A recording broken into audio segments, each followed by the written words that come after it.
we go. You know, normally I'm on that side. Are you? That's my good side. No, it's okay. So this is my good side. Is it? Allegedly. Do you have Invisalign in? Yes. So I have Invisalign too. Did you know that? You probably can't see on that. Did you know Andrew also has his? Yeah. Yeah. Quite painful. Did you just get it? No, I've got like 3 weeks left. Basically, all the abuse of the comments on YouTube made me get Invisalign. Shut up. No, I'm joking. My girlfriend made me get Invisalign. I actually have.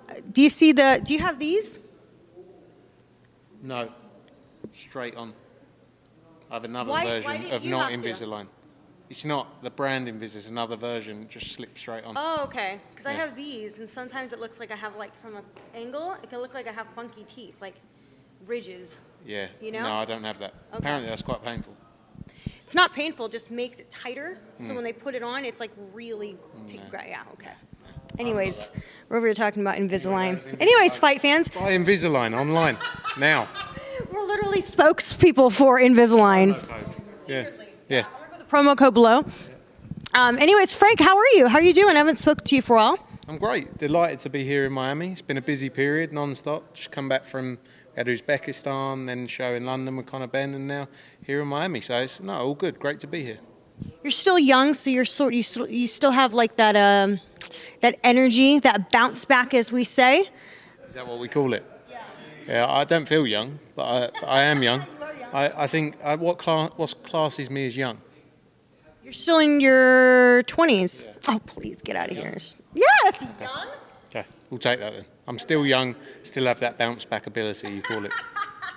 It's all about that bounce back. I can't drink no more. I can't not sleep 8 hours a night. I just don't have that anymore. Boring. 6 hours a night does me. I've actually got this, the Fitbit also, swipe below, promo code. That tells me how much I sleep. And I was awake for 1 hour and 45 minutes last night. And my heart rate was 54. What do you mean? You woke up and for 1 hour and 45 minutes? Night, I was awake for 1 hour and 45 minutes. Really? It's quite good. Not sure actually it's good for you because it makes you look at it constantly.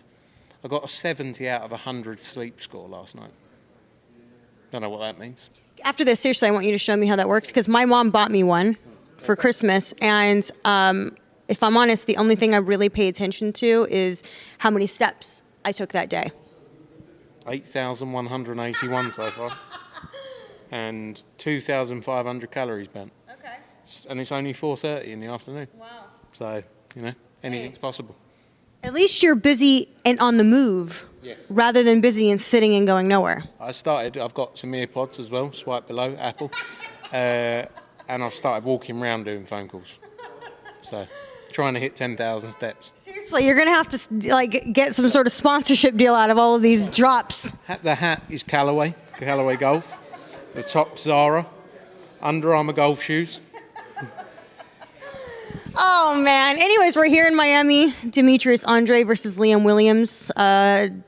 Demetrius has been pretty vocal that he wasn't keen on facing his mandatory. He really wanted the Billy Joe fight or even the Triple G fight. But he's confident that a pretty successful win on Saturday night could sort of line him up for that. But just talk a bit about what just the schedule's been for you guys, just in general. Yeah, non-stop. From early February or even January we started with Campbell Garcia, but then all the way through we've had a show literally every week. We've been to some great places. We've had New Zealand, we've had Miami, we've had Thailand, we've had Spain coming up next weekend, Milan, all over the place. That really helps with this global growth plan we got. And it's really exciting, especially in the period we're in of COVID where we're just trying to keep the sport moving. It's great to be able to do all these events in all these countries. Uzbekistan last week, we had, the week before, we had 10,000 people in the venue. What was that like? Unbelievable. The noise they made, and it was the first of many, I'm sure. Yeah. These guys are superstars there, and it's all part of, like I say, this global plan that we're going to continue developing, and so many more markets towards the end of the year. Right. The big fight we all want to know about. What's that? Is it safe to say it's been a bit of a headache to sort of get everything squared away for Joshua and Fury? Yeah, but I'm not sure. I think it's just been, as you can imagine, for a fight of this magnitude, it isn't just, okay, here's the date, turn up, see you there, perfect, all done. You know, there's a lot of work from all sides. There's a lot of parties involved to make it happen. And, you know, I'm confident that it's, as we've seen and the guys have been saying, it's moving in the right direction. So, you know, we're very hopeful we can make that happen.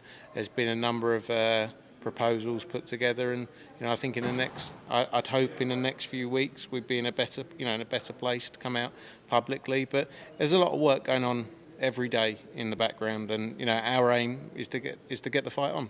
Everyone wants to see it, and I think, you know, with the interviews you've seen, like you saw Tyson the other day, Josh has been talking about it a lot. Both guys want it, so I think now is the time, and now's the time to make it happen. Roughly when are you anticipating that we can get this fight made for? Because I don't know if you saw, Frank Warren made a comment saying that he's pretty confident the fight would be happening in September, October, just because of the Summer Olympics with Mark McCracken. I think we're still looking at the summer, you know, July, August time, pushing for July. But that's always been the plan, to make it happen around then.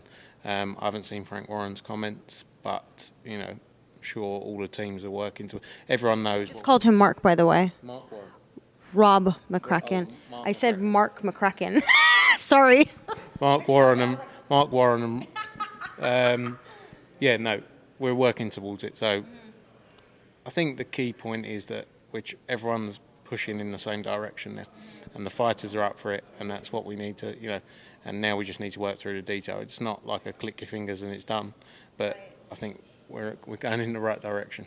So I don't like to put a time frame on it, because if you put a time frame, everyone's like, you know, you said it would be done here. You said it, and there's so many people involved as well that everyone has got their own opinion as to what's right or wrong.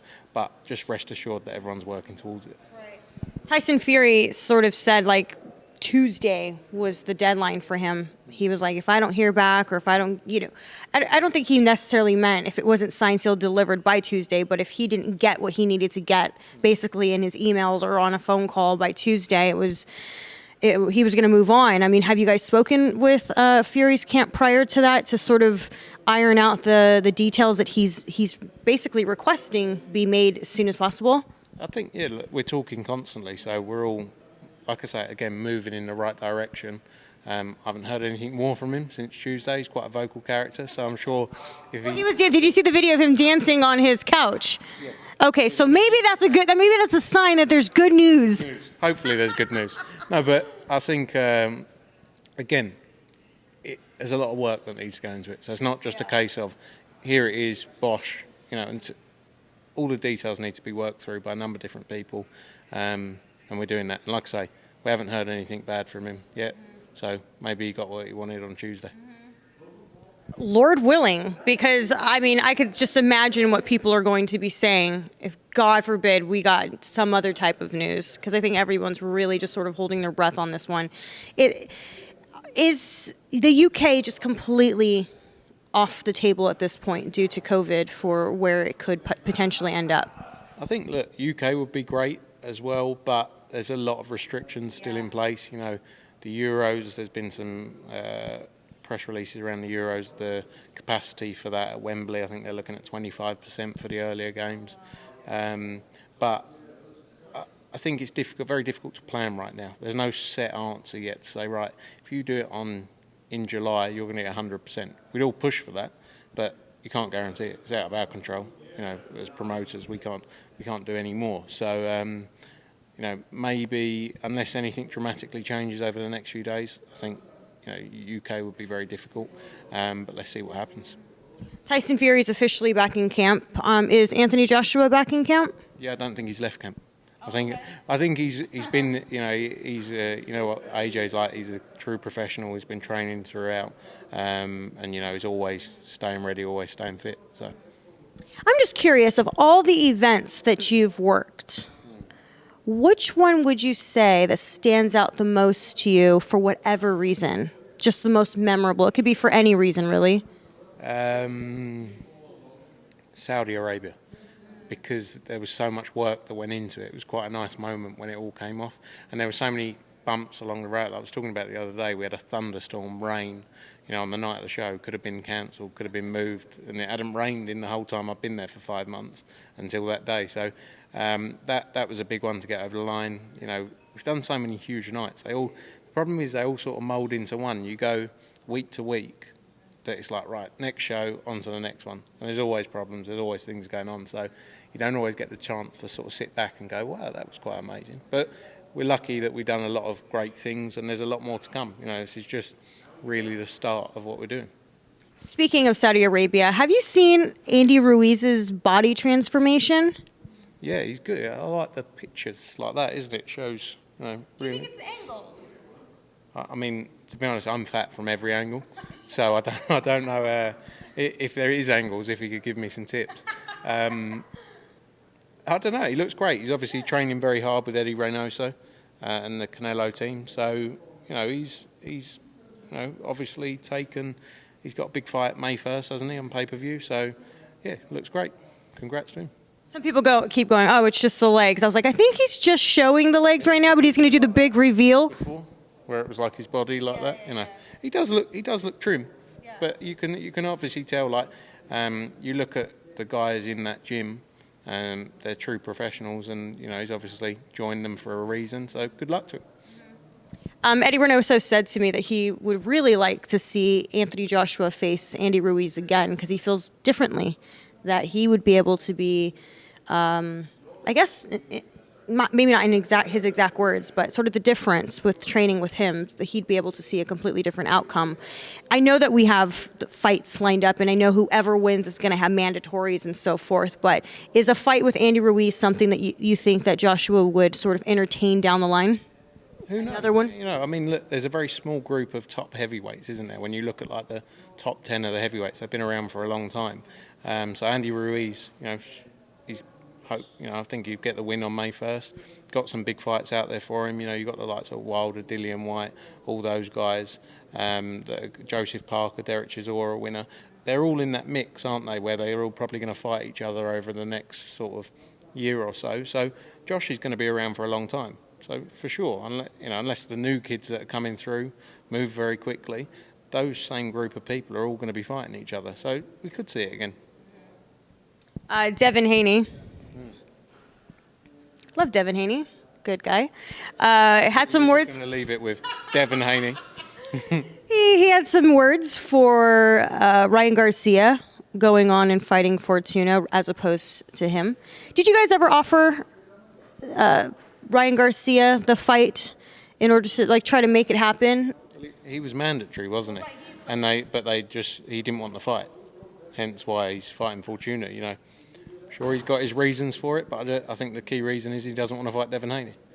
And it's a massive fight for both guys. You know, it's a huge fight, and the only reason I can think why he wouldn't want to fight him is because he gets beat. Otherwise, why wouldn't you take the fight? But who knows? I'm sure they got their own opinion. But look, I'm sure it will happen down the line. You know, it's too big of a fight not to happen. So hopefully we can see that later this year. I guess Ryan's sort of alluding to the fact that, you know, they're calling him, or Devin Haney, basically like a paper champion because of the way that he got his world title. So he's sort of saying as though he needs to keep fighting other guys, and one day that they will eventually share the ring.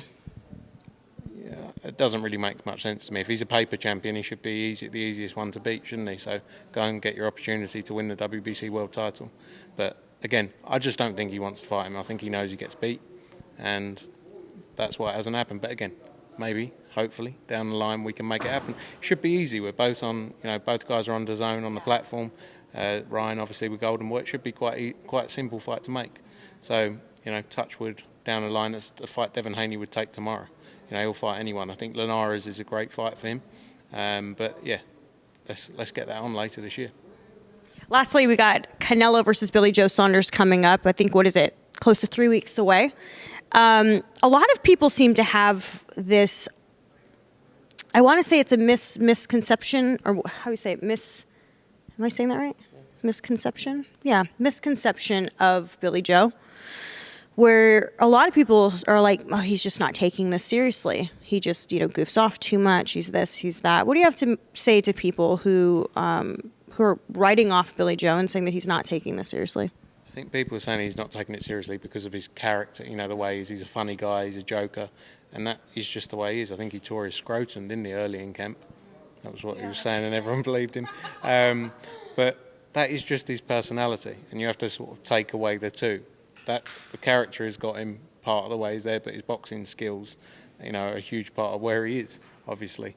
You look at him now, you look at the pictures of him, he's in tremendous shape. He's already out in Vegas, or he's in the UFC gym training. He's been out there, I think he's been out in the US for 2 weeks, maybe, or maybe a week and a bit. So he's come out nice and early. He had a good camp in Spain, or in Fuerteventura, before he went back to the UK. So look, he's taken this very seriously. So I think you have to take everything with a pinch of salt that you see on social media. That's just the way he is. And the American media, more than anything, I think, seem to believe a lot of things he comes out with.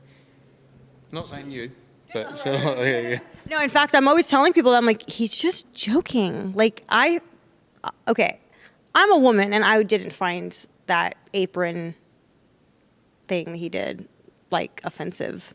I laughed, and people were like, "Oh my God, why does he do stuff like that?" I'm like, he's just joking. So maybe it really is a difference between US and UK banter. I also think, he came out and he said when Callum Smith obviously fought Canelo in December, Billy Joe was a potential opponent then.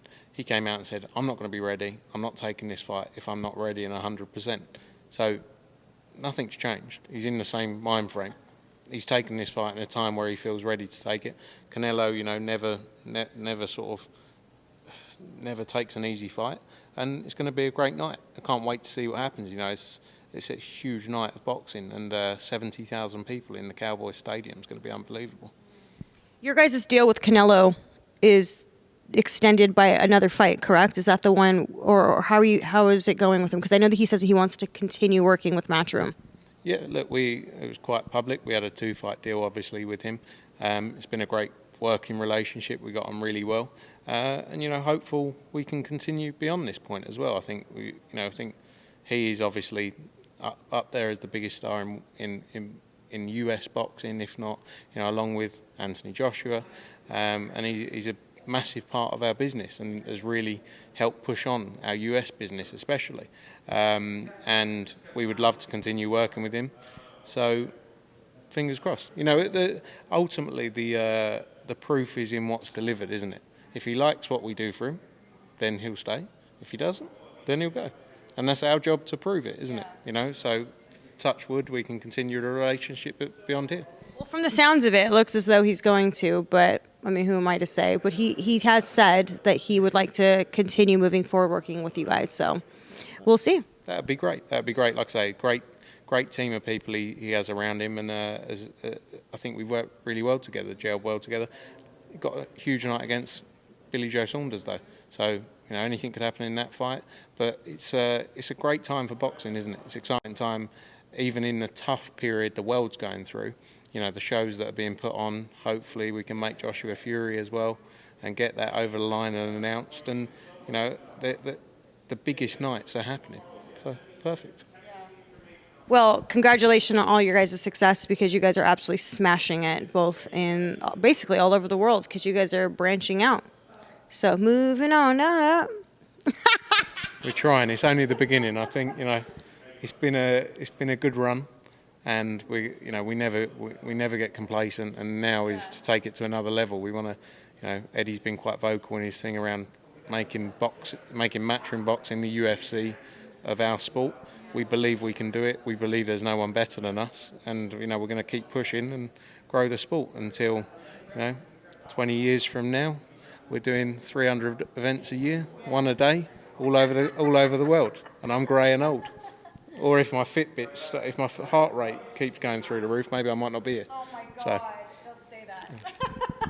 All right, Frank, thank you so much for your time. I appreciate it. I will be leaving tomorrow. I'm heading off to England, so I will see you for the next event, Parker versus Chisora. Thank you for being here, as always, and see you there. Look forward to it. Safe travels. Bye, Fight fans. Hey, Fight fans, it's Michelle Joy Phelps. If you haven't already subscribed to our YouTube channel, make sure you do so by clicking this icon right here, or else